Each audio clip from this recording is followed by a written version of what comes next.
குதிரையை நிறுத்திவிட்டு கீழே இறங்கினான்.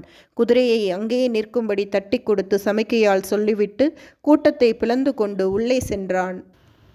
அங்கே விவாதத்தில் ஈடுபட்டிருந்தவர்கள் 3 பேர்தான் என்பதை பார்க்க அவனுக்கு வியப்பும் ஏற்பட்டது. ஆனால் விவாதத்தில் ஈடுபட்டுள்ளவர்கள் 3 பேர்தான் என்றாலும் கூட்டத்தில் இருந்தவர்கள் பலர் அவ்வப்போது அவரவர்களுக்கு உகந்த வாதக்காரரின் கட்சியை ஆதரித்து கோஷங்களை கிளப்பினார்கள். அதனாலேதான் அவ்வளவு சத்தம் எழுந்தது என்பதை வந்தியத்தேவன் தெரிந்து கொண்டான். பிறகு என்ன விவாதம் நடைபெறுகிறது என்பதை கவனித்தான். வாதமிட்ட மூவரில் ஒருவர் உடம்பெல்லாம் சந்தனம் அணிந்து தலையில் முன்குடுமி வைத்திருந்த வைஷ்ணவ பக்த சிகாமணி.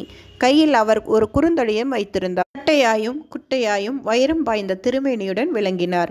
இன்னொருவர் தமது மேனியெல்லாம் பட்டை பட்டையாக திருநீர் அணிந்திருந்த சிவபக்தர்.